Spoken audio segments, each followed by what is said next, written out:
Il y a quelques mois, quelque chose s'est produit, mais je ne sais toujours pas ce que c'était. J'ai tellement peur de retourner chez moi que j'ai loué une chambre sur Airbnb. Depuis lors, j'essaie de comprendre ce qui s'est passé, mais je n'ai toujours pas de réponse. Voici le contexte. J'ai emménagé dans une nouvelle maison, juste en face d'un manoir abandonné. Je sais que ça sonne cliché, mais c'est ce qui m'a attiré vers cette maison. J'ai toujours été fasciné par les endroits abandonnés, surtout ceux avec des histoires effrayantes. Par exemple, ce manoir était propriété de la même famille pendant des années. Mais dans les années 1900, tous les membres restants de la famille qui y vivaient ont mystérieusement disparu en même temps. Et depuis, il est abandonné. Au début, j'ai trouvé ça assez cool. Tout allait bien et j'appréciais vraiment ma nouvelle maison. Mais ensuite, la curiosité à propos du manoir abandonné a pris le dessus. J'ai ressenti le besoin d'aller voir à l'intérieur et tout de suite, l'ambiance était étrange. Je ne peux pas l'expliquer, mais quelque chose n'allait pas. J'avais l'impression que quelqu'un me surveillait. Alors, je suis retourné chez moi, le cœur battant sans raison. Je n'ai jamais vraiment cru aux phénomènes surnaturels, alors c'était un peu étrange pour moi. Je pense que c'est à ce moment-là que les choses ont commencé à changer. Quand je rentrais chez moi tard le soir, j'avais l'impression que quelqu'un me regardait encore depuis le manoir de l'autre côté de la rue. Peu de temps après, j'ai commencé à entendre des bruits dans ma maison tard le soir, alors que j'étais dans ma chambre, surtout dans la cuisine et le salon. Je n'y pensais pas beaucoup, car j'entendais toujours ces bruits lorsque j'étais sur le point de m'endormir. Vous savez, quand vous êtes sur le point de dormir et que vous entendez des choses en arrière-plan, mais ça semble presque faire partie de votre rêve. Eh bien, c'était toujours comme ça, alors je ne pouvais jamais être sûr si j'entendais vraiment quelque chose ou si c'était dans mon rêve. Mais pourquoi rêverais-je que des assiettes bougent ou que quelqu'un se promène dans ma maison? Avançons jusqu'à la nuit dernière. Je dormais dans le salon, car ma chambre était très chaude en été. J'ai pris mes couvertures et j'ai dormi par terre, quelque chose que j'ai toujours aimé faire depuis que j'étais enfant. J'ai tout préparé, éteint la télévision et toutes les lumières de la maison. Quand j'ai éteint la lumière du salon, j'ai eu un sentiment très malaisé. Alors je me suis caché sous mes couvertures et j'ai commencé à regarder des vidéos drôles jusqu'à ce que le sentiment disparaisse. Oui, je sais que ça semble idiot. Je me suis instantanément senti en sécurité sous les couvertures. Alors j'ai mis mes écouteurs dans mes oreilles. Mais je ne les ai pas encore branchés sur mon téléphone car je cherchais encore quelque chose à regarder. Je me suis distrait en scrollant sur Instagram et en regardant des mèmes amusants.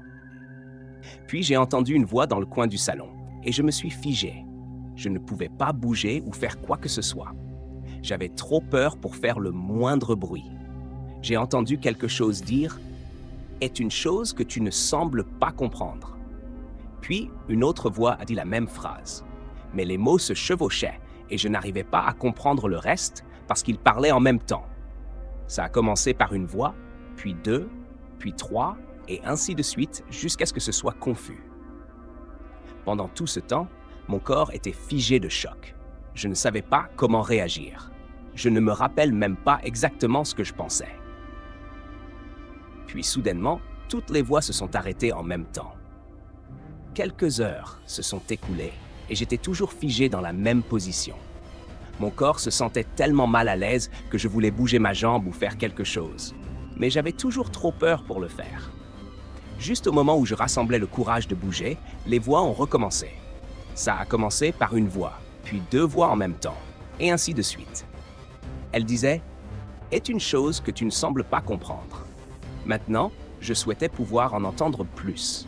Mais avec autant de voix parlant en même temps, c'était difficile de comprendre. Cette fois, je n'allais pas le manquer. J'ai soigneusement déplacé mes doigts vers l'application la plus proche que je pouvais utiliser pour enregistrer. J'ai commencé à enregistrer une vidéo pour pouvoir écouter ensuite et voir si les voix étaient réelles ou si je les imaginais. Après avoir terminé l'enregistrement, j'ai oublié que mon enregistreur jouait automatiquement la vidéo en retour. Alors quand la vidéo a commencé à jouer à voix haute, mon cœur s'est arrêté. Parce que ce qui que ce soit dans le coin de mon salon savait maintenant que je l'avais enregistré. Dès que ça a été joué, j'ai rapidement branché mes écouteurs et toutes les voix se sont arrêtées d'un coup. Mais au moins, j'ai maintenant un enregistrement. Alors je peux confirmer que je ne suis pas fou. Même si cela n'a fait qu'empirer les choses, car maintenant je sais qu'il y a vraiment quelque chose. Une autre heure a passé et j'étais terrifié. En passant, je voulais toujours bouger ma jambe, car plusieurs heures s'étaient écoulées à ce moment-là. Il faisait vraiment chaud sous les couvertures maintenant, et c'était le milieu de l'été, donc je transpirais beaucoup. Mais je n'oserais pas regarder sous les couvertures, car j'avais peur de ce qui pourrait être là dehors. Les choses ont commencé à se calmer à nouveau, et j'ai décidé de regarder quelque chose de drôle, juste pour passer la nuit jusqu'au matin. La prochaine fois que j'ai ouvert les yeux, c'était le matin. J'ai raconté cette étrange expérience à tout le monde, mais comme vous le savez déjà, personne ne m'a cru. Ils pensaient tous que je n'imaginais que des choses ou que je rêvais. Maintenant, je ne peux m'empêcher de penser à ce qui s'est passé, et j'ai trop peur de rester dans cette maison. Je pense que je dois déménager ailleurs, sinon je vais devenir fou.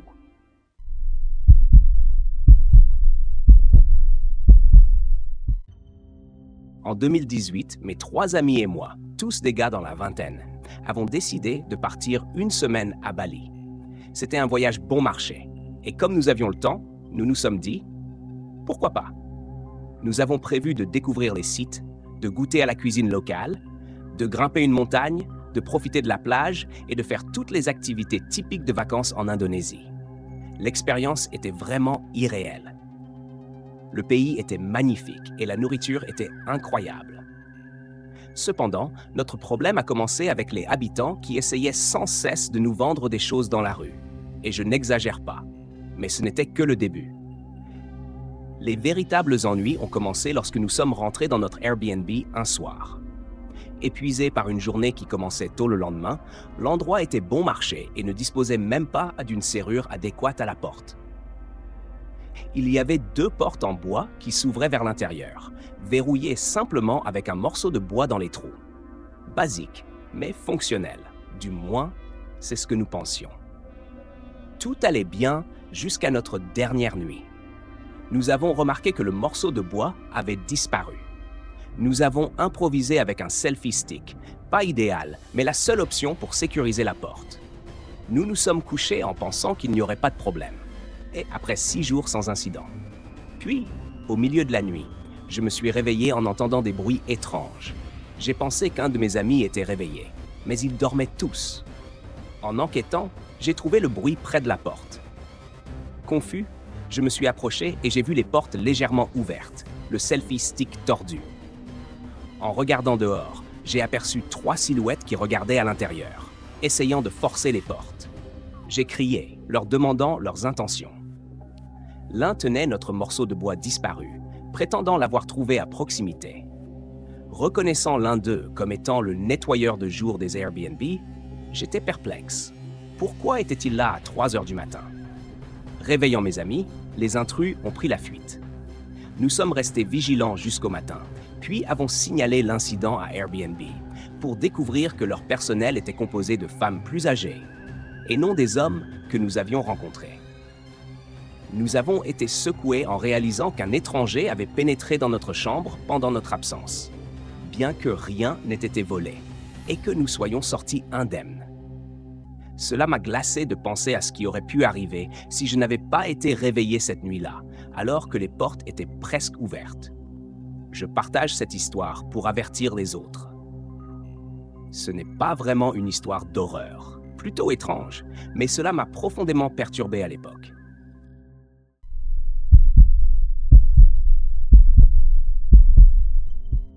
Je voyageais à travers le pays en voiture depuis plus d'1 semaine, dormant dedans pour économiser de l'argent.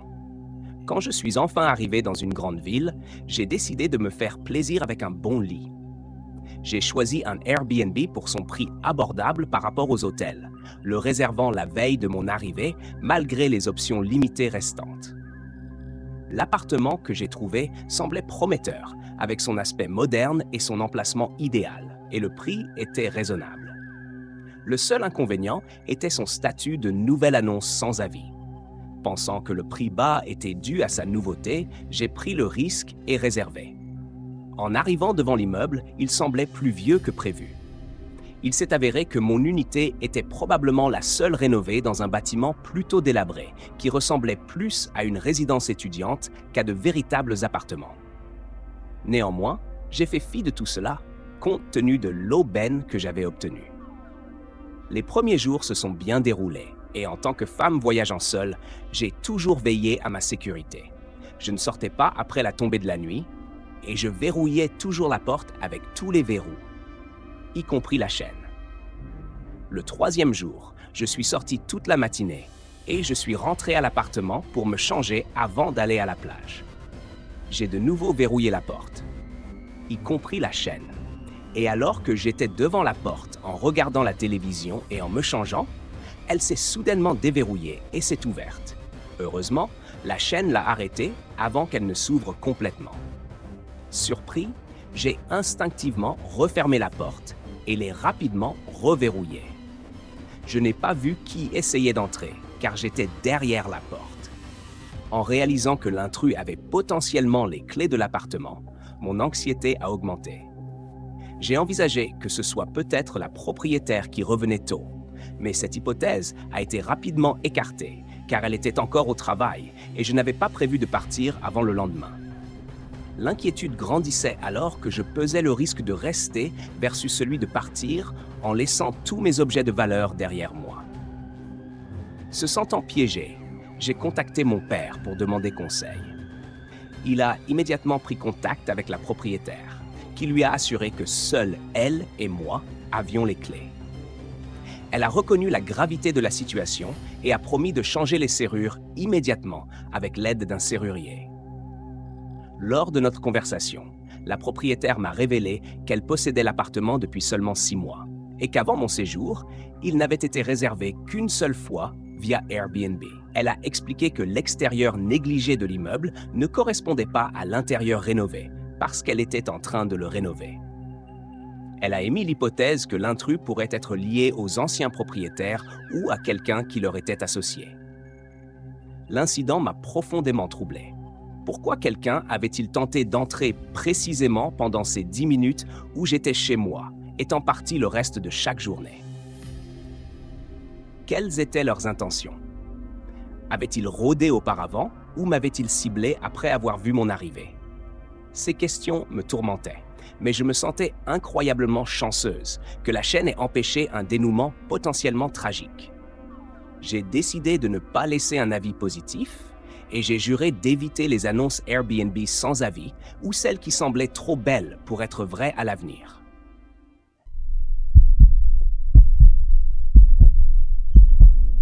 Avant que je raconte l'histoire, laissez-moi vous expliquer quelques petites choses. Ma chambre est en bas et je vis avec mes parents, ma sœur et une femme de ménage. Normalement, je ferme toujours ma porte quand je suis dedans, juste pour me sentir en sécurité. La clé reste dans la serrure à l'intérieur. Je ne la retire jamais, car je n'ai pas de clé de rechange. Donc, je ne la ferme jamais de l'extérieur. Il y a quelques jours, la femme de ménage m'a vu à l'étage dans le salon et m'a demandé de déverrouiller ma chambre pour qu'elle puisse nettoyer. J'ai ri et je lui ai dit que ce ne s'était pas fermé à clé. Elle a insisté en disant qu'elle avait essayé de l'ouvrir plusieurs fois en pensant qu'elle était coincée, sachant que j'étais à l'étage. Elle a eu peur, pensant que quelqu'un était entré et l'avait fermée à clé. Ma sœur était avec moi à l'étage et personne n'entrerait dans ma chambre pour la fermer à clé. Je suis descendu et j'ai ouvert immédiatement la porte. Elle n'était ni fermée à clé ni coincée. J'habite ici depuis plus de 10 ans et ma porte a toujours parfaitement fonctionné. Elle ne grince pas et ne coince pas. J'ai vérifié pour voir si elle était coincée d'une manière ou d'une autre, mais elle s'est toujours ouverte normalement. J'ai balayé cela d'un revers de main, disant à la femme de ménage que ce devait être une seule fois. Elle a insisté en disant que ce n'était pas coincé. Ça avait l'air d'une porte fermée à clé parce qu'elle avait poussé fort et que ça ne bougeait pas. Je ne la croyais pas vraiment et n'y pensais pas beaucoup. Le lendemain, ma sœur a oublié son lisseur dans ma chambre. Elle a frappé et a essayé d'ouvrir la porte, puis à appeler la femme de ménage. Elles ont toutes les deux poussé fort, mais ça ne s'ouvrait toujours pas. Quand je suis rentré chez moi, je les ai vues essayer d'ouvrir ma porte. J'ai ri, pensant qu'elles me faisaient une blague. Ma sœur était vraiment en colère et m'a demandé pourquoi j'avais fermé à clé ma chambre. Je lui ai assuré que non, et quand j'ai essayé, la porte s'est ouverte tout de suite. Elles m'ont toutes les deux regardé comme si elles avaient vu un fantôme. Je ne les croyais pas, je pensais qu'elles me taquinaient, bien qu'elles ne fassent pas habituellement ce genre de choses. Puis hier, la même chose s'est reproduite. Mon père m'a appelé pour dire qu'il avait reçu une commande en ligne pour moi. Il a essayé de la mettre dans ma chambre, mais l'a trouvée fermée à clé, alors il l'a laissée dehors puisque je n'étais pas à la maison. C'est là que j'ai commencé à m'inquiéter sérieusement. J'ai demandé s'il pensait que la porte était coincée, mais il était sûr. Elle était fermée à clé. La fenêtre a des barreaux à l'extérieur et est toujours fermée à clé aussi. Donc, personne ne pourrait entrer de cette manière. Il est impossible que quelqu'un la ferme à clé de l'extérieur. La clé est toujours à l'intérieur et il n'y a pas de clé de secours. Je suis vraiment perplexe et effrayé maintenant. Est-ce qu'il y aurait une présence inconnue qui empêche les gens d'entrer dans ma chambre?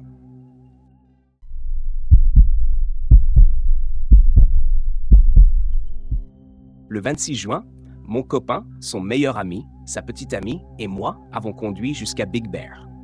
Le lendemain, un autre ami nous a rejoints le 27 juin, prévu pour dormir en bas pendant que le couple dormait à l'étage, car il n'y avait que 2 chambres. La cabane était assez isolée, perdue dans les bois sans éclairage extérieur, avec les coyotes qui hurlaient et les ours rôdant aux alentours. Tout semblait normal jusqu'à la nuit du 27.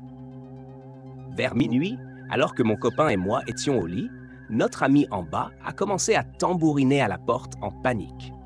Il prétendait avoir entendu des pas dehors et avoir vu un grand homme essayer d'ouvrir la porte d'entrée par la petite fenêtre. Au début, j'ai pensé qu'il plaisantait, mais mon copain a pris cela au sérieux. Il a vérifié toute la cabane et est même sorti dehors, nous rejoignant finalement dans la chambre de l'autre couple qui donnait sur les bois par une porte vitrée coulissante. Étant naturellement anxieuse, alors que mon copain est calme et logique, quand il a écarté un rideau et s'est exclamé soudainement « Oh mon Dieu !», cela m'a profondément troublé. Il a décrit un grand homme debout dans les bois, nous fixant du regard. Nous nous sommes enfermés dans la chambre, tendus et refusant d'ouvrir une fenêtre malgré la chaleur estivale étouffante. Après une demi-heure de silence tendu, mon malaise est devenu insupportable. Alors nous sommes retournés dans notre chambre vers 1h30 du matin. J'étais toujours effrayé. Alors mon copain est resté avec moi, les lumières allumées, essayant de me réconforter. Alors que je commençais à m'assoupir, un bruit sourd m'a réveillé en sursaut. L'électricité a été coupée, nous plongeant dans l'obscurité. J'ai éclaté en sanglots, tentant de sortir du lit, mais trébuchant sur les draps. Mon copain m'a aidé à me relever, et nous avons couru avec nos téléphones dans la chambre des autres. Malgré nos tentatives d'appel à l'aide, nous étions coupés de toute communication. Heureusement, le téléphone de notre ami arrivé plus tard captait un faible signal, et il a rapidement contacté le shérif. Avec le recul, cela aurait pu sembler exagéré, mais sur le moment, la peur nous tenaillait. Le shérif nous a orientés vers la compagnie d'électricité, qui nous a informé qu'ils ne pouvaient pas atteindre notre endroit reculé. Ils nous ont assuré qu'ils contacteraient les pompiers, qui sont finalement venus enquêter. Ils ont découvert que l'électricité avait été coupée délibérément et qu'il y avait des signes d'une tentative d'effraction à l'arrière de la cabane. Heureusement, nous n'avons pas été blessés. Mais repenser à cette nuit me donne encore des frissons, me demandant ce qui aurait pu se passer si notre ami n'avait pas passé cet appel crucial.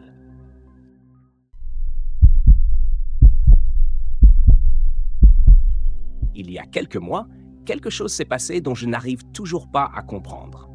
J'ai tellement peur de retourner chez moi que j'ai préféré louer un Airbnb. Depuis lors, j'essaie de comprendre ce qui s'est passé, mais je reste sans réponse. Voici le contexte. J'ai emménagé dans une nouvelle maison juste en face d'un manoir abandonné. Cela peut sembler cliché, mais c'est ce qui m'a attiré. J'ai toujours été intrigué par les endroits abandonnés, surtout ceux avec des histoires effrayantes. Ce manoir, par exemple, avait été la propriété de la même famille pendant des générations jusqu'au début des années 1900, quand tous les membres restants de la famille ont mystérieusement disparu en même temps, le laissant déserté. Au début, j'ai trouvé ça fascinant. Tout allait bien et j'appréciais ma nouvelle maison. Mais la curiosité m'a poussé à explorer ce manoir abandonné. J'ai ressenti le besoin d'y entrer. Immédiatement, l'ambiance m'a semblé étrange. Je ne peux pas l'expliquer, mais quelque chose clochait. J'ai eu l'impression qu'on m'observait. Alors je suis rapidement retourné chez moi, le cœur battant sans raison apparente. Je n'ai jamais cru aux phénomènes surnaturels, alors cette expérience m'a perturbé. Je pense que c'est à ce moment-là que les choses ont commencé à changer. Tard le soir, quand je rentrais chez moi, j'avais l'impression d'être observé depuis le manoir en face. Peu de temps après, j'ai commencé à entendre des bruits dans ma maison, particulièrement dans la cuisine et le salon, lorsque j'étais dans ma chambre. Je n'y ai pas vraiment prêté attention, pensant que c'était des bruits de fond lorsque l'on est sur le point de s'endormir. C'était toujours comme ça, fait me laissant dans l'incertitude quant à savoir si j'avais vraiment entendu quelque chose ou si c'était un rêve. Mais pourquoi rêver de bruits comme des couverts qui s'entrechoquent ou de pas dans ma maison? Avançons jusqu'à la nuit dernière. J'ai décidé de dormir dans le salon pour échapper à la chaleur de ma chambre pendant l'été. J'ai pris mes couvertures et me suis installé par terre, quelque chose que j'ai toujours aimé faire depuis mon enfance. J'ai tout préparé, éteint la télévision et toutes les lumières de la maison. Lorsque j'ai éteint la lumière du salon, j'ai ressenti un malaise profond. Je me suis caché sous mes couvertures et je me suis distraite avec des vidéos amusantes jusqu'à ce que le malaise disparaisse. Je me sentais en sécurité sous mes couvertures, alors j'ai mis mes écouteurs sans les brancher à mon téléphone, continuant à parcourir Instagram et des mèmes. Soudain, j'ai entendu une voix venant du coin du salon et j'ai figé sur place. Je n'ai pas pu bouger ni émettre un son. J'ai entendu quelqu'un dire « C'est une chose que tu ne sembles pas comprendre ». Puis une autre voix a répété la même phrase, leurs paroles se chevauchant, rendant impossible de distinguer qui parlait. Une voix a commencé, puis deux, puis d'autres encore, créant une cacophonie déroutante. J'étais figé par le choc tout ce temps, mon esprit bouillonnant. Puis brusquement, toutes les voix se sont tues. Des heures se sont écoulées, et je suis resté paralysé dans la même position, un malaise profond m'empêchant de bouger un seul muscle. Juste au moment où j'ai rassemblé le courage de faire quelque chose, les voix ont repris. D'abord une, puis deux, puis encore plus, répétant « C'est une chose que tu ne sembles pas comprendre ». Cette fois, je ne voulais pas manquer l'occasion. Doucement, j'ai attrapé mon téléphone pour enregistrer, espérant capturer une preuve qui validerait ou infirmerait ce que j'entendais. Après avoir enregistré, j'ai oublié que la lecture automatique était activée. Quand la vidéo a été diffusée à voix haute, mon cœur s'est serré car tout ce qui était dans le coin du salon savait maintenant que je l'avais enregistré. J'ai rapidement branché mes écouteurs et les voix se sont tues instantanément. Désormais, j'avais une preuve, mais cela n'a fait qu'intensifier ma peur, confirmant qu'il y avait vraiment quelque chose. Une autre heure s'est écoulée, ma peur toujours aussi vive. Je voulais désespérément bouger ma jambe. Rester sous les couvertures depuis des heures m'avait rendu terriblement chaud, mais je n'osais pas regarder de peur de ce que je pourrais voir. Finalement, les choses se sont apaisées et je me suis distrayé avec quelque chose de léger pour passer la nuit. Quand j'ai rouvert les yeux, c'était le matin. J'ai partagé cet incident étrange avec tout le monde, mais comme prévu, personne ne m'a cru. Ils l'ont attribué à mon imagination ou à un rêve. Maintenant, je ne peux m'empêcher de le revivre dans ma tête, trop terrifié pour rester dans cette maison. Je me sens obligé de déménager avant de perdre la raison.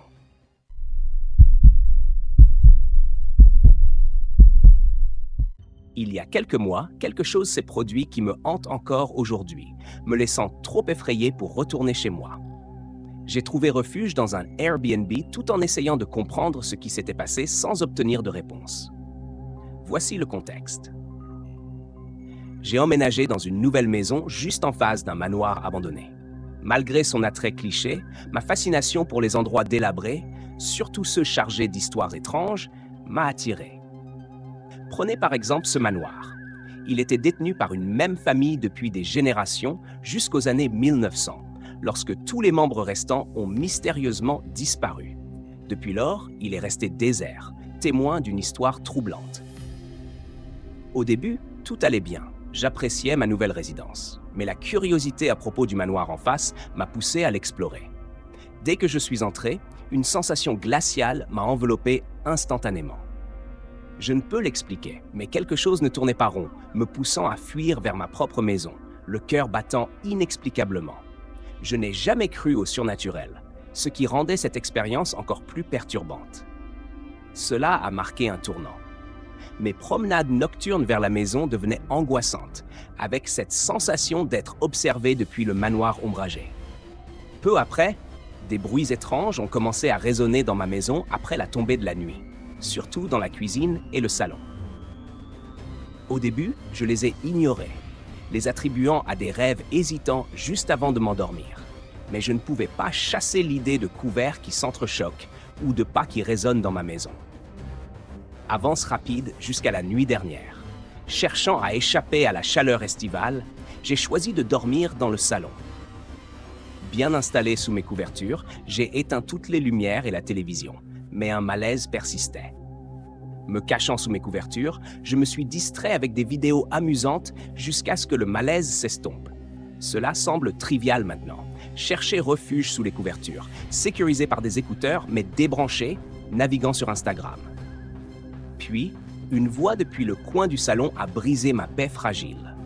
Figé par la terreur, j'ai écouté alors que les voix se chevauchaient, répétant « is one thing you don't seem to understand », se multipliant jusqu'à se mêler dans une cacophonie incompréhensible. Paralysé, je ne pouvais pas démêler mes propres pensées. Soudainement, les voix se sont tues. Des heures ont passé, mon corps rigide de peur, jusqu'à ce que les voix reprennent, augmentant en nombre et en intensité. Déterminé à capturer une preuve, j'ai enregistré prudemment une vidéo, oubliant qu'elle allait se lire automatiquement. L'horreur m'a saisi lorsque la lecture a révélé que j'avais involontairement alerté ce qui rôdait dans l'ombre. Plongeant la pièce dans le silence avec mes écouteurs, j'étais laissé avec une certitude glaçante. Quelque chose de tangible me hantait. Les heures ont passé, étouffant sous les couvertures, paralysé par la peur et la chaleur, refusant de risquer un regard vers l'invisible. Finalement, le matin est arrivé et j'ai raconté mon calvaire, rencontrant scepticisme et déni. Hanté par les événements, je crains maintenant pour ma santé mentale et ma sécurité. La maison me semble souillée, me forçant à envisager de fuir avant de perdre complètement la raison.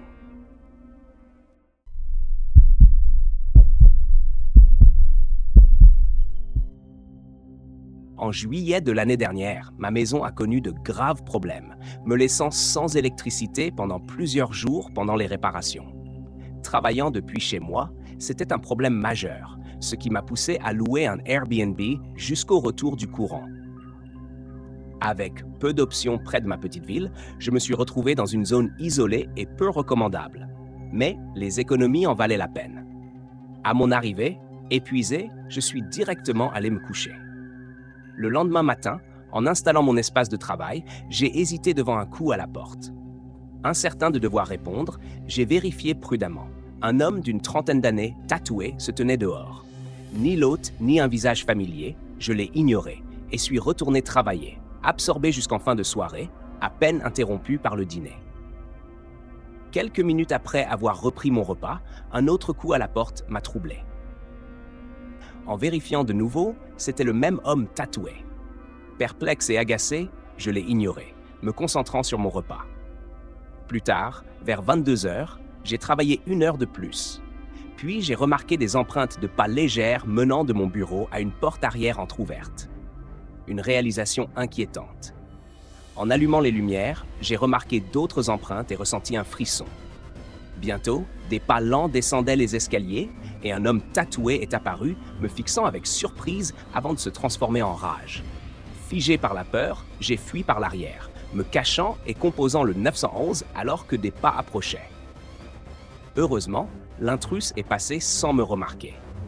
La police a réagi rapidement, retrouvant et identifiant l'homme grâce à ma description et à ses tatouages. Il avait ciblé plusieurs maisons récemment, mais sa série s'est terminée cette nuit-là. Bien secoué, je suis reconnaissant d'avoir échappé aux horreurs qu'il avait peut-être prévues.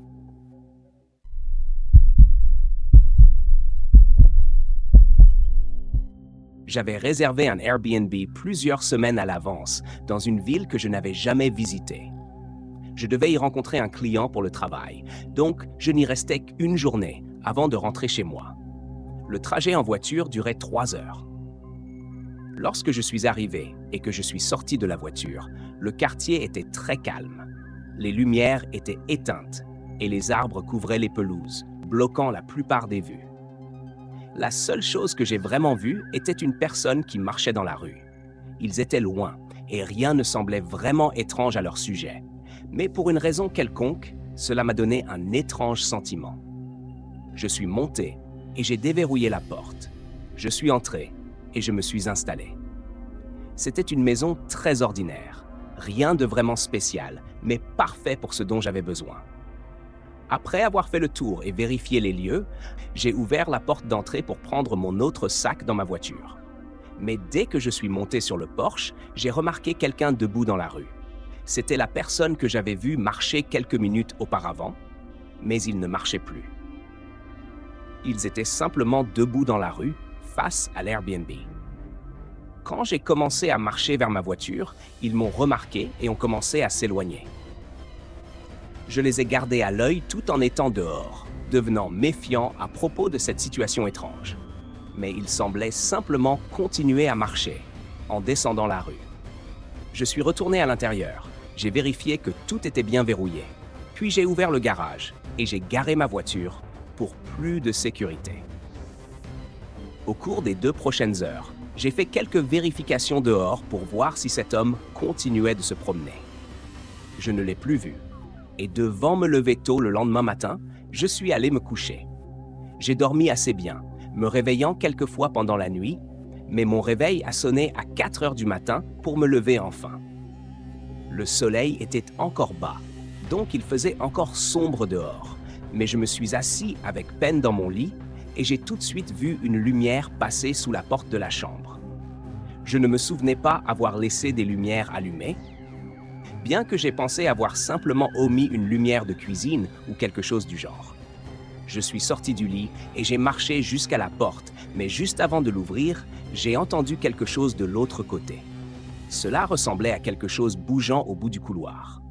J'ai ouvert la porte, voyant que c'était la lumière du salon qui était allumée, ce que je savais immédiatement que j'aurais certainement éteint. Le bruit a continué alors que je marchais dans le couloir et regardais dans le salon. Un type se trouvait dans le coin, fouillant dans l'un de mes sacs. Il portait un sweat à capuche noire et un jonc déchiré, exactement ce que portait la personne que j'avais vue se promener. Je ne les ai regardés que pendant 1 seconde avant qu'il ne se retourne et me fasse face. Il n'avait pas l'air surpris du tout. C'était presque comme s'il m'attendait. Il a laissé tomber le sac par terre et m'a crié de rester où j'étais. Il a commencé à se diriger vers moi et j'ai eu seulement une fraction de seconde pour décider quoi faire. Je me suis retourné et j'ai couru vers la chambre, en claquant la porte juste avant qu'il ne m'attrape. Il a cogné dedans et a essayé de la défoncer, puis a commencé à trifouiller la serrure de l'autre côté. J'ai pensé vite et j'ai ouvert une fenêtre, sautant dehors et m'enfuyant. Quand j'ai finalement réussi à appeler la police, l'homme n'était plus dans la maison. Mes sacs avaient disparu aussi, bien sûr. Et pour rendre les choses plus terrifiantes, la porte de la chambre était ouverte. Il avait crocheté la serrure et était entré. Alors si j'étais resté et caché dans la salle de bain ou quelque chose, qui sait ce qui se serait passé? La police semblait penser qu'il y avait plus d'intention derrière les actions de cet homme que simplement me voler. Alors, je prie pour qu'il ne me retrouve pas.